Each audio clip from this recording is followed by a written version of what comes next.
Yeah, hello and welcome to this video. I know it's in the middle of everything, but somehow my recording software crashed.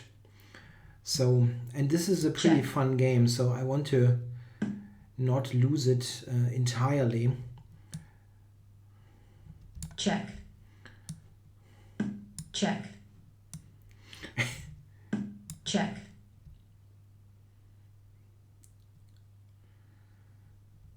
Yeah, you haven't seen the most interesting part, but I will show you.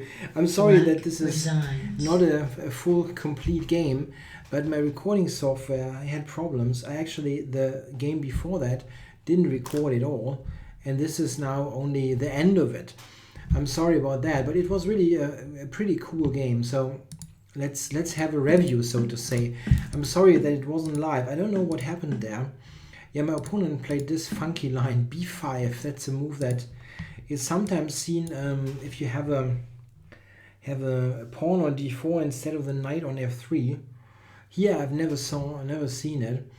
I decided to just stop the pawn, and then he played a6, which I answered with h3. I don't know. This is probably not the best move, but I thought it's funny, preventing bishop g4.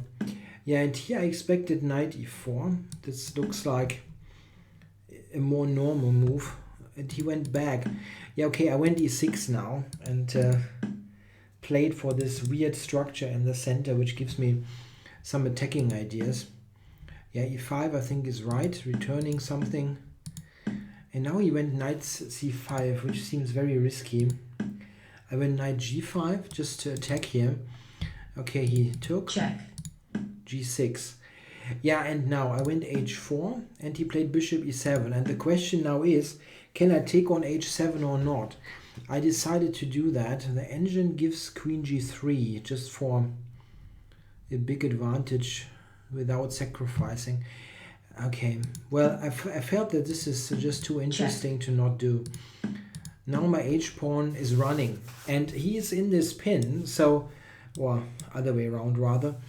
And it's not easy to do this. Yeah, this, for example, here, I have the check, but I also have h6, and I'm going to promote. He cannot go here because the rook is hanging, obviously.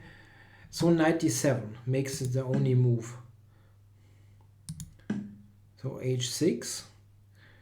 Yeah, and now, he went knight f8. It's funny here, the engine gives this position as roughly equal at the moment. But I think a couple of deeper calculation will probably give a clearer picture. I'm not really sure to trust the engine here because, I mean, it gives black a slight advantage, which it's not quite clear what this means. Yeah, d4. I think d4 should lose. Yes, yeah. After h7, I'm winning. I thought he has to put the rook here. And then I thought g4, g5 was my plan. Now here maybe. This is a completely murky position. This is what the engine is giving. Slight edge for black. Yeah, so it's a total mess. He went d4, h7. Yeah, and here we are. After bishop g5 is end of game. He has no defense. Check. Check. Check. Check. Yeah, and he resigned. Can only give me more material. Yeah, so it was a nice one. Yeah, unfortunately the game before that also didn't record. I don't know what to make of this. What I can do is I just treat this as a bonus in a way. Well, here this was the game before, and it was pretty cool against Grandmaster Sherbakov. There was a rare line of the Rui where we quickly got into this ending. Yeah, black has the worst pawn structure. He's got the double pawn here, and I have a clean pawn structure on the king side. This should give white a very, very small advantage. It is not really that significant, but a little bit. I think, however, how the way Check. it went, I just traded Check. everything. I think black is probably okay, but I think he probably tried a bit too hard to do something. This c4 approach, I'm not sure about. From here, the computer likes my position, and Check. yeah, knight. That's probably not that great. The engine wants Check. to do this, which looks better, really. I have to say, sometimes you need to be a bit skeptical still about the ending abilities of the computers. Sometimes it's weird what they do. In the absolute majority of cases, the computer is playing the end game well nowadays, but sometimes there are still weird situations. Yeah, here I think he probably...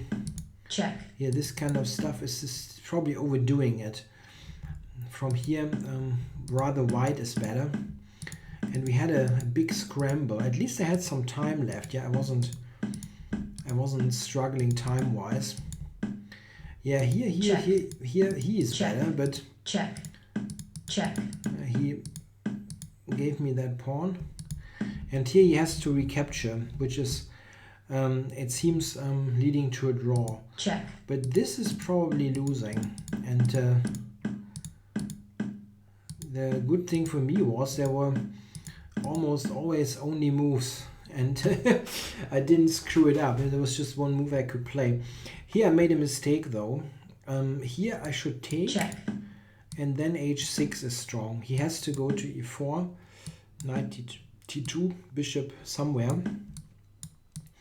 And here, this is a typically computer type of ending, purely tactical. Now the pawn here is covered because of this tactic. Check. Yeah, Check. and white wins. Yeah, in the game I played this, and here he probably can hold. He took this, king c3. I stepped out of the pin. Knight and a4. I'm not sure if we can still hold it here.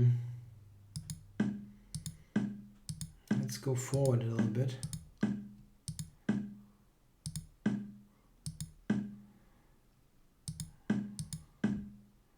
Yeah, so from here it is losing. King f6. King f6 is a draw. He's covering this. The only way forward would be to get a knight to b7, but that's difficult. Yeah, he went there. Okay, he had no time, so... And now it is a win. King c7 is it's the same thing. Yeah, just not too quick. Yeah, if you like this, if you start with this move, he can still sacrifice. Yeah, okay, sorry for this kind of weird video with the end of one game and then a summary of the other, but it was I think here it was an interesting ending. Yeah, and it would have been cool to have the other game live completely, but somehow my recording software had a hiccup. Okay guys, thanks for watching anyway.